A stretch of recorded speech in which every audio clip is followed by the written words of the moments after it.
There was a spectacular increase of 34%. And very important, this growth makes 2021 not only another record year for solar in the EU, it was also our best year in history by far. For this year's very first episode of the international version of the Smarter E's podcast, we're looking at a true facts and figures and trend episode. And one of the core topics of the Smarter E, renewable energies and storage in Europe. There has been a quite pleasant growth in the recent months within the renewable energy sector in Europe. Nevertheless, there are loud calls for an even more significant expansion of renewables. The reasoning behind this is quite obvious. We're all trying to tackle climate change. The EU has set very ambitious climate targets, but the big question remains, will we be able to actually meet these targets? So what's the current status quo? What potential is there that we can still tap into beyond what's already happening? We'll find out in the next minutes. Welcome to the Smarter E podcast, a podcast for and with the creators of the new energy world. A world in which energy will be renewable, decentralized and digital, bringing together electricity, heat and mobility. Let us show you how we will get there and who will get us there. As my guest for today's episode, I'm very happy to welcome none other than Michael Schmela. Not only is he the executive advisor and part of the leadership team of SolarPower Europe, the European Association of the Solar Power sector, he's also been in the industry for more than 20 years already. He's been one of the co-founders of Photon, and a couple of years ago he co-founded Taiyang News, a digital news platform for the solar industry that he still heads today as managing director. So he really knows his craft, and I'm very excited to hear what numbers he's going to bring to this episode today, because actually SolarPower Europe just recently published by the end of 2021 two exciting reports which we'll hopefully hear a lot of numbers from. Welcome, Michael.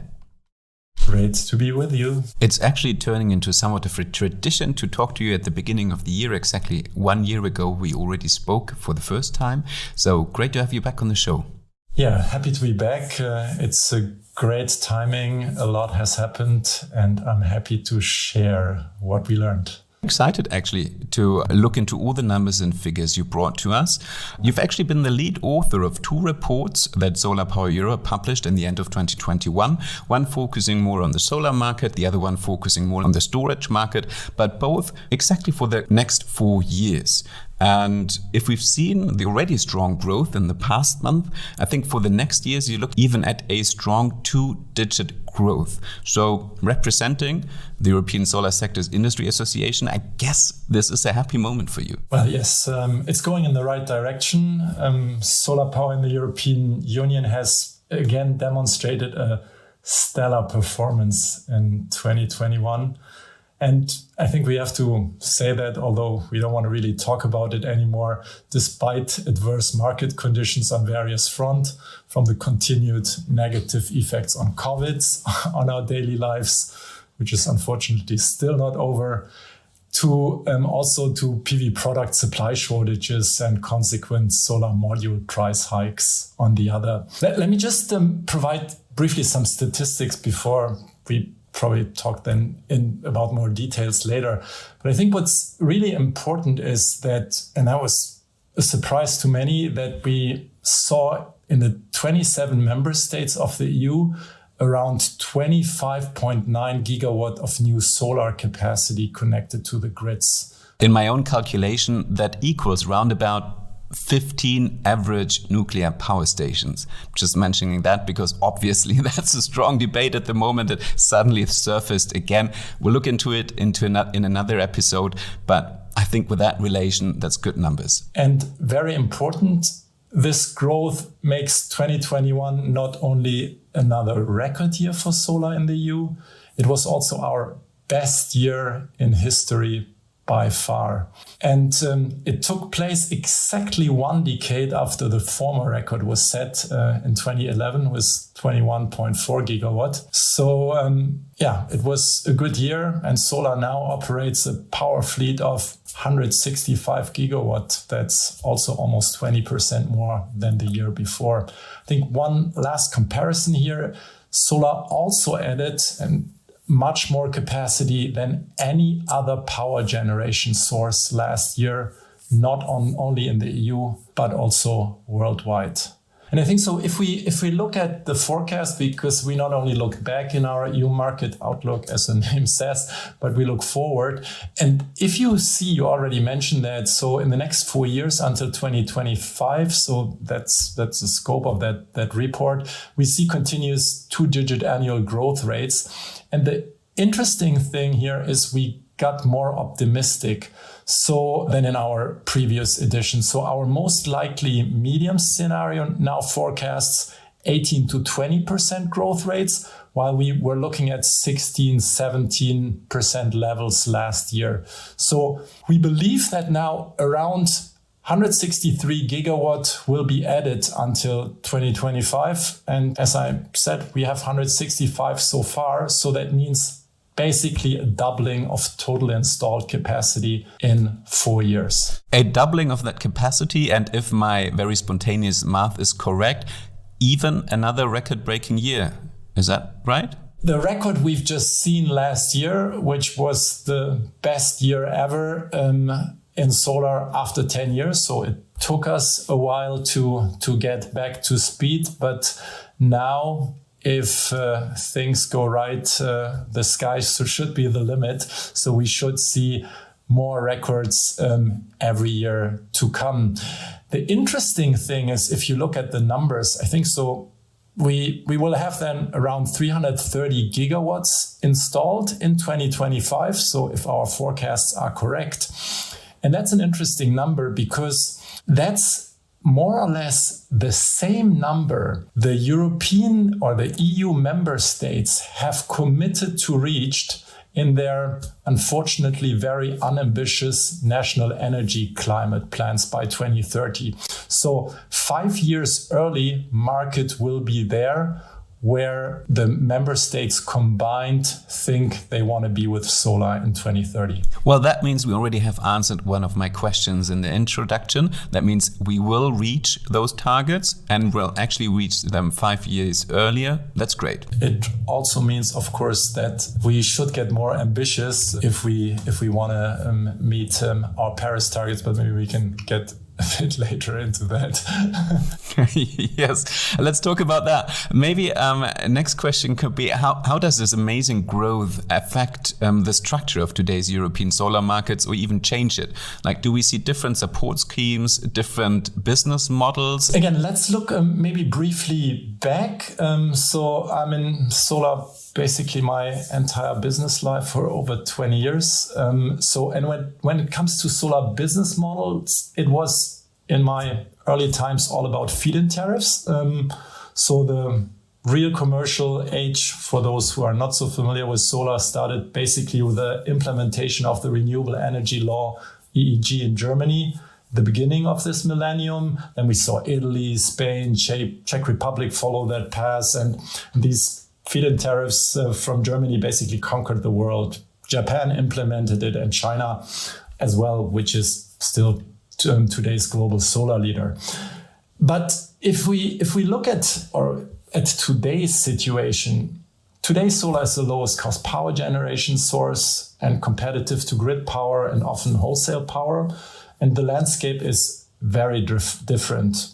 So that's on the one hand because we see different maturity levels of solar in different EU markets, but it's mostly because of the different policy framework conditions. And that's what we at SolarPower Europe and our national association members are still working to improve when it comes to solar. So these days, self-consumption is probably the key driver. Solar is generally much cheaper than buying power from the grid. And if you understand that, and if policy frameworks allow wherever you live, you probably would like to become a prosumer producing as much of your power as possible, which is then much cheaper and much cleaner. And even more probably if you have an electric car, and sell the rest to the grid at fair sales rates. So self-consumption is one thing. We also see in emerging markets in certain segments that cash subsidies are still being offered. For example, in Croatia, there's a rooftop solar subsidy program. Hungary, one of the bigger markets, recently announced a solar subsidy scheme for low-income families. Probably one of the most important schemes today are auctions or tenders for large systems in Europe. More and more governments have or are identifying solar as the lowest cost and most easy to install power generation source to meet their climate targets.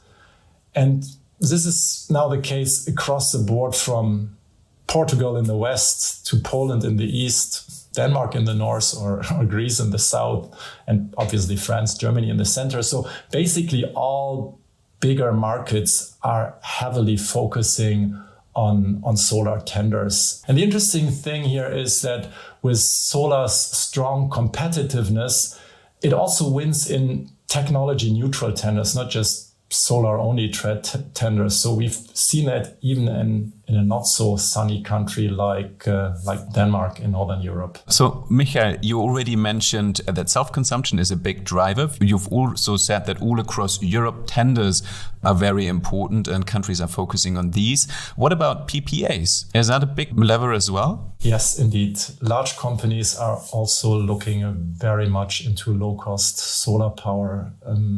Utility scale solar segment has the lowest solar power tariffs, and thus it is very attractive for corporate power sourcing. And it's really growing very quickly as well. And that happens basically everywhere where policy frameworks permit. And the largest solar PPA market in Europe is sunny Spain. So we've heard a lot of similarities now, PPAs being one of them, the tenders being another, and self-consumption is a big driver.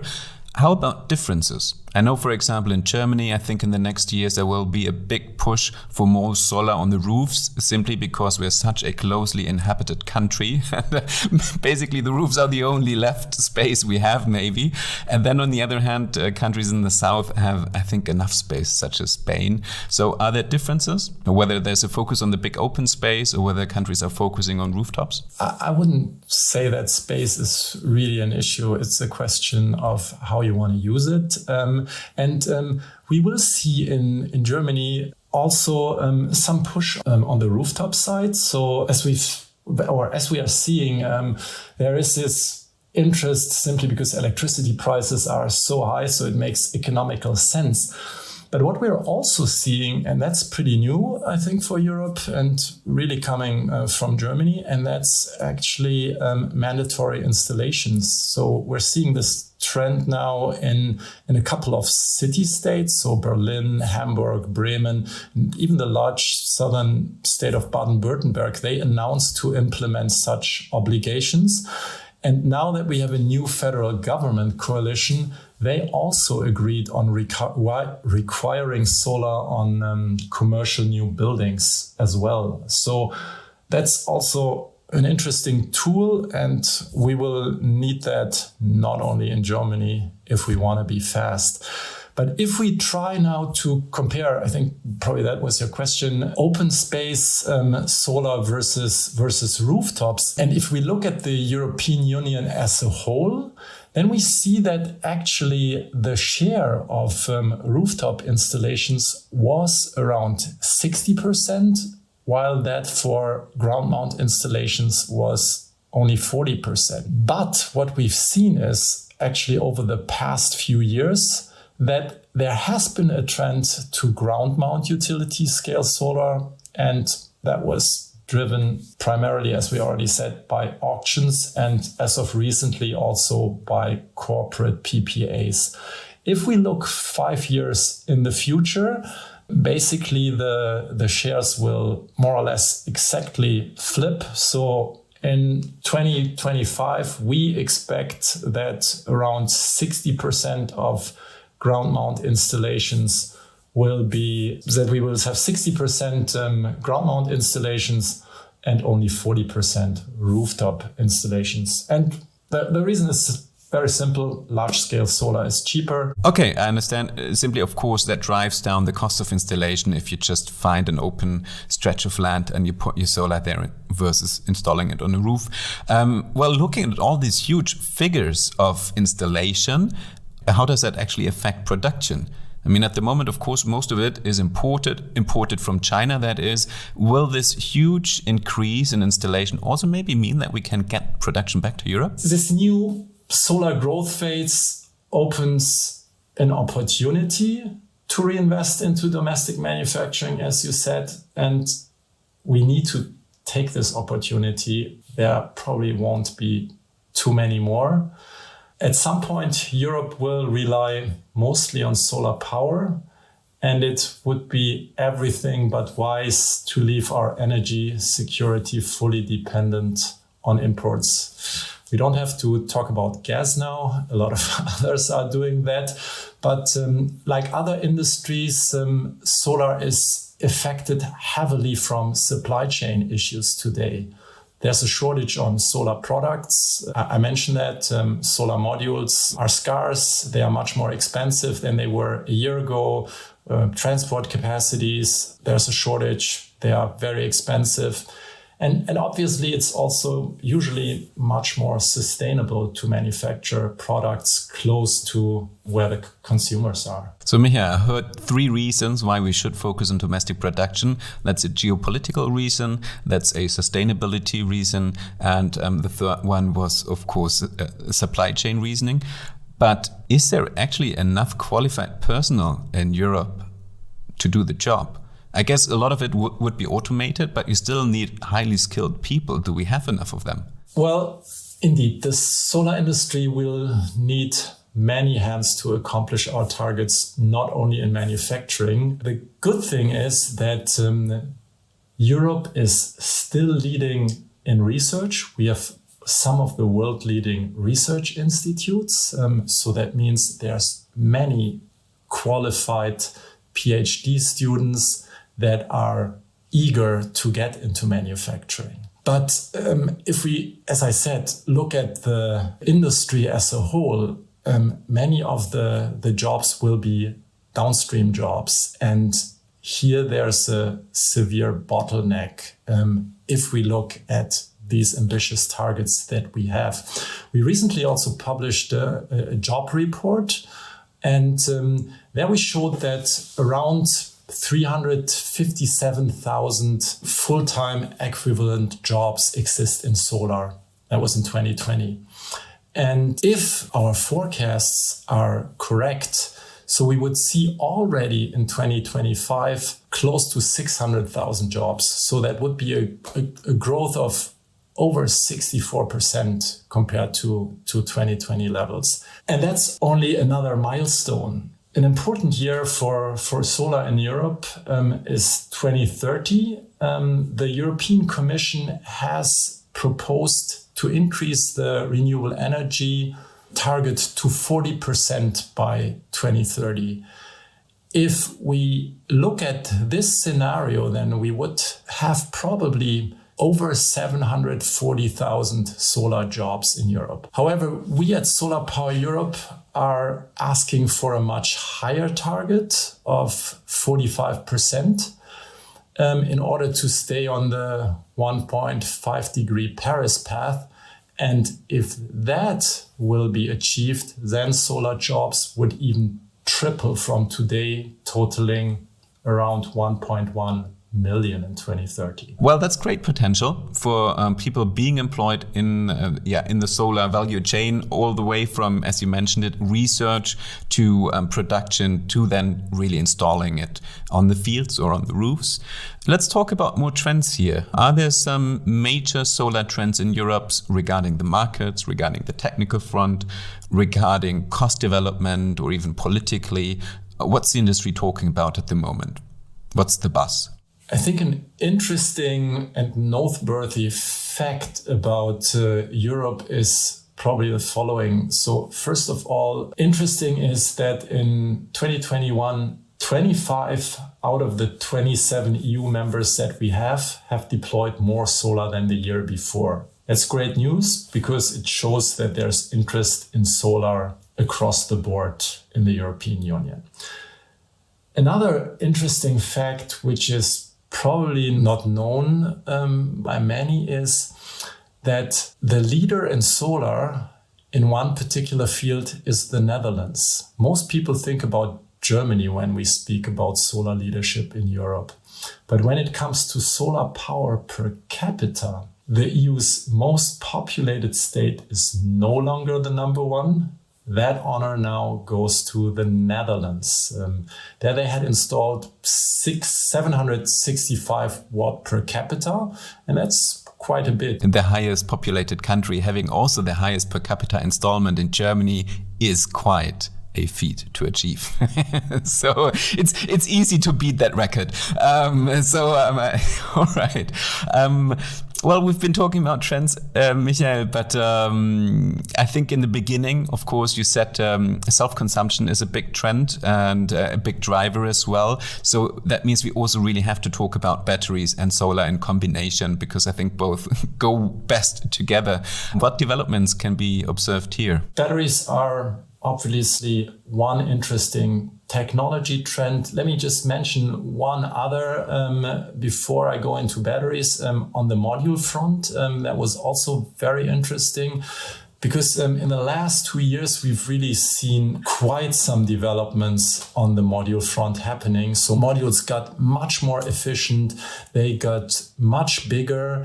And now that we're seeing the incumbent cell technology PERC coming to the end of its practical efficiency limit, we're also seeing companies looking and starting to produce higher efficient solar cells and modules. I think that's probably the most interesting trend. Another interesting trend is, and we're seeing that in Europe, solar and storage, which are a perfect fit. We published last autumn our European market outlook on residential storage. And also here you can see continuous growth. The market grew by an impressive 44% in 2020, and it reached for the first time the annual gigawatt hour scale. We see here a 2-digit growth for the coming years, but again, it will still be on a rather low level. Like in solar, the prime market for residential storage is Germany with 70% of total installations. Germany simply did it right. It started with a subsidy program, which established battery technology in the market. Then a market was created with various local suppliers and even system manufacturers. And installers simply learned about solar and storage, and they started to offer it to their customers. So I think we have now a very well-established solar and storage environment. And that's also why over half of residential customers directly purchase their solar system with a battery today. You can also see some momentum in other European countries, but it's on a completely different level than in solar. But in many countries, there are not yet any notable activities in this segment. That's quite surprising, Michael. If we see such a strong growth of solar across all countries in Europe, why do some of them not catch up with the storage as well? Well, in the end, it's like always in energy, it's about policy. So if we want to see the use of battery storage with solar grow fast across Europe, we need enabling frameworks for prosumers and self-consumption in EU member states. And these must be really established in accordance with EU legislations, because theoretically, the EU clean energy legislation package that was recently passed basically has it all, but it needs to be implemented on a national level. If I hear that, is it just a question of breaking down EU law to a national law, which obviously always is the next step, and there's a lot of administration work behind it, and it just takes time? Or so is the policy as such on the right path in Europe, or is there also a policy issue? Well, if we look at solar and storage, that's the case. But if we look at the big picture, it's mostly about ambition. We simply need much more ambition. Combined national energy climate plans targets of the member states are very unambitious, and so is also this European Commission's 40% renewables target by 2030. So we don't need just 40%. We need at least 45% renewable energy by 2030 to meet our Paris Agreement commitments. So, of course, that bears the question why we're lacking this ambition, but I think with this we could easily fill yet another episode. So maybe let's save that topic for later this year. Maybe we can do a halftime talk with you, Michael, instead of waiting for a full year to have you back here then for the forecast 2023.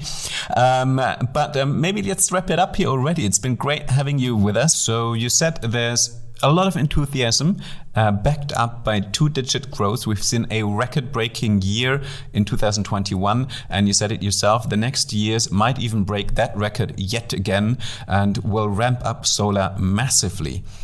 Yet, on the other hand, that's an industry development. Our ambitions on an EU level, our climate targets, they are not ambitious enough. We should seriously up our game here if we really want to stay on track for a 1.5 degree target according to the Paris Agreement. And the good thing is, if legislators would be ambitious and more courageous, the industry, it seems, could easily deliver, which is great news, basically. And the even better news is that this is not only in regards to ramping up solar, there's even the potential of getting production back to Europe. So we could have the whole value chain here again with good reasons behind it. There's geopolitical advantages, there's sustainability advantages with a shorter supply chain, and of course there is the significant amount of jobs that could be created with it. So from an industry perspective, we can go into this coming year with a lot of enthusiasm and look forward to a very positive year in regards to legislation and in regards to our climate targets as a society. We really need to have a debate again and a serious discussion to really up our game and set more ambitious targets. Thanks a lot for having joined us today, Michael. Thanks, Takis. It was a pleasure.